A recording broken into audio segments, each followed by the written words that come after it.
আসসালামু আলাইকুম রহমতুল্লাহি বারাকাতুহু। সুলতান মাহফুজা ডেইলি লাইফস্টাইল চ্যানেলে আপনাদের সবাইকে স্বাগতম। আপনারা সবাই কেমন আছেন? আশা করি আপনারা সবাই ভালো আছেন।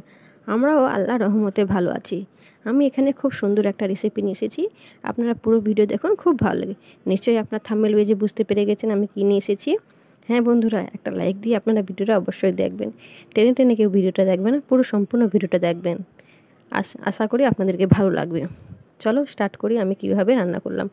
আমি এখানে আলুটাকে এইভাবে কেটে নিয়েছি, মোটা মোটা করে লম্বা লম্বা কেটে নিয়েছি।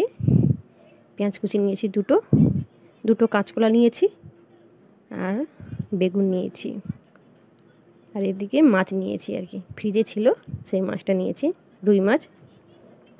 মাছগুলোকে একটু ভেজে নেব, লাল লাল করে ভেজে নেব আর কি। এইভাবে সব মাছগুলোকে আমি ভেজে নেব।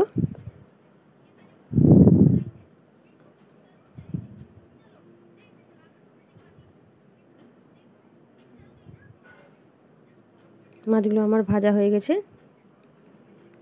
ওই তেলে কি করব, আমি জিরা দিয়ে দু রকমে, একটা কালো জিরে একটা সাদা জিরে, গোটা জিরে দিয়ে দিলাম, পেঁয়াজ কুচি দিয়ে দিলাম, ভালো করে ভেজে নেব। লাল করে ভাজা হয়ে গেছে আমার। এবার কেটে রাখা সবজিগুলো দিয়ে দিলাম, ওকে একটু তেলের মধ্যে নাড়িয়ে নেব।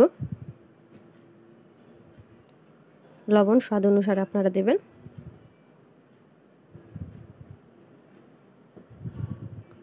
ভালো করে একটু সবজিটাকে ভেজে নেব তেলের মধ্যে। অল্প জল দিয়ে দিলাম,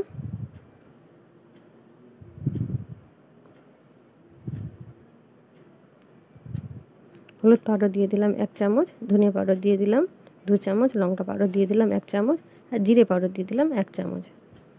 এখানে আদা রসুনের পেস্ট দিয়ে দিলাম অল্প। আবার জল দিয়ে ভালো করে কষে নেব।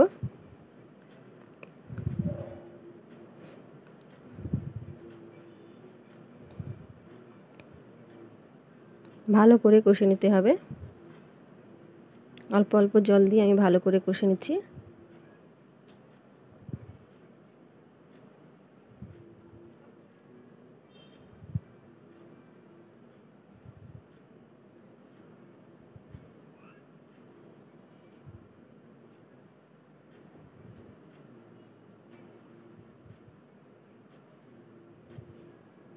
কষতে কষতে দেখবেন এক পর্যায়ে আলু সবজিগুলো আপনার 90% সেদ্ধ হয়ে গেছে। তখন আপনারা কি করবেন, জল দিয়ে দিবেন। 90% সিদ্ধ হলে তখন আপনারা জল দেবেন। তখন কি হয়, তরকারির টেস্টটা আরও খুব সুন্দর লাগে। ভেজে রাখা মাছগুলো দিয়ে দিলাম।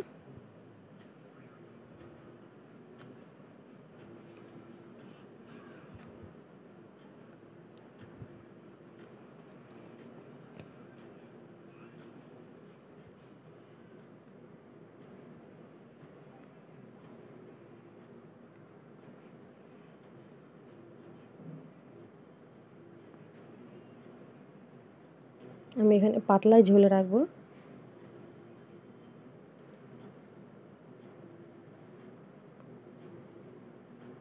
এবার আমি নামিয়ে নেব। আজকের রেসিপিটা বন্ধু কেমন হয়েছে কমেন্ট করে জানাবেন।